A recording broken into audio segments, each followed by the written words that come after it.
Bila kita ke kedai akuarium, pasti kita akan melihat ada pelbagai jenis ikan hiasan dan pelbagai saiz di kedai tersebut. Ikan bersaiz kecil juga turut menjadi pilihan peminat ikan hiasan. Antaranya adalah ikan jenis danio atau ada juga yang memanggilnya sebagai minnow. Tapi korang tahu tak, sebenarnya di antara jenis-jenis ikan danio ini ada spesies yang asli di Malaysia. Dan ia juga agak terkenal di negara luar. Assalamualaikum dan salam sejahtera. Nama saya Cik Siti Sepat. Video kali ini Siti akan kongsikan tentang spesies ikan danio yang asli di Malaysia, iaitu ikan seluang pipih dan ikan seluang bunga. Video ini dibawakan khas oleh Jejak Air Tawar. Kesemua ikan danio berada di dalam keluarga Cyprinidae, iaitu keluarga yang sama dengan semua ikan jenis karp, barb, seluang, dan pelbagai lagi.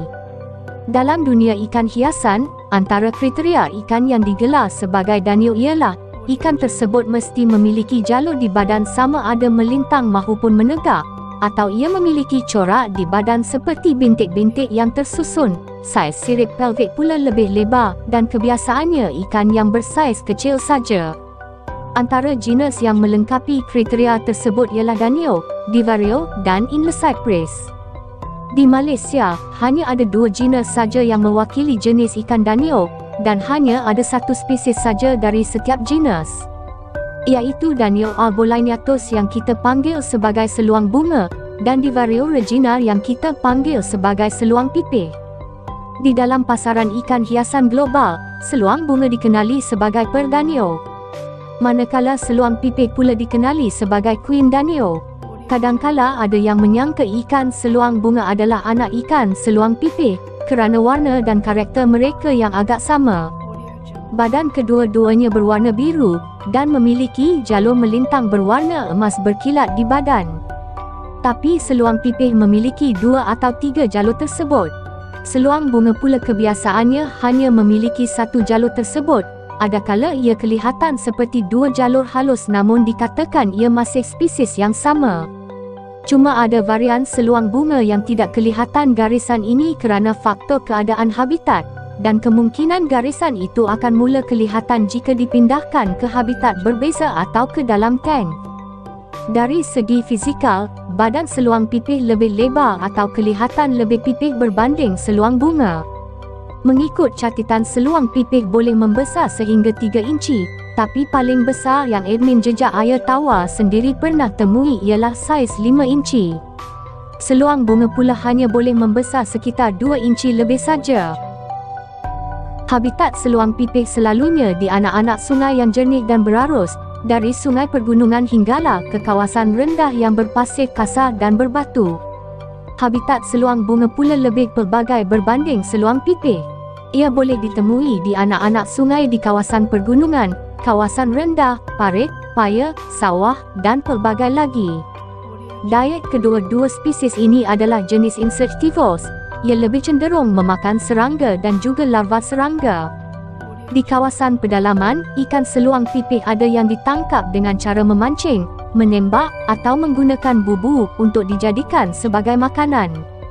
Walau bagaimanapun, ia bukanlah ikan yang popular sebagai sumber makanan kerana saiznya kecil dan isinya nipis. Di Malaysia, ikan seluang pipih dan seluang bunga ini kurang popular sebagai ikan hiasan, kerana mungkin masih ramai akuaris tempatan tak tahu bahawa di Malaysia ada ikan danio yang asli ini. Namun kedua-duanya sangat popular di negara luar sebagai antara ikan danio yang cantik. Popularitinya setanding dengan ikan tetra dari Amerika Selatan. Malahan, sudah ada yang jadikan spesies ini sebagai glowfish di dalam pasaran ikan hiasan. Tapi sebenarnya penghasilan glowfish ini hanya merosakkan genetik ikan. Siti harap kita bersama-sama dapat elakkan dari membeli glowfish ini untuk kurangkan permintaannya supaya mereka berhenti menghasilkannya. Jika ada yang ingin membela kedua-dua ikan ini, ia bukanlah ikan yang suka dijaga kerana kedua-duanya agak lasak dan kategori hardy fish. Tapi sudah tentu penyediaan tank yang sesuai dan penjagaan yang rapi adalah penting untuk memastikan ia kekal cantik dan aktif. Untuk ikan seluang bunga, saiz tank yang sesuai adalah 2 kaki ke atas. Seluang bunga adalah ikan yang bergerak secara berkumpulan, oleh itu digalakkan bila sekurangnya 8 ekor.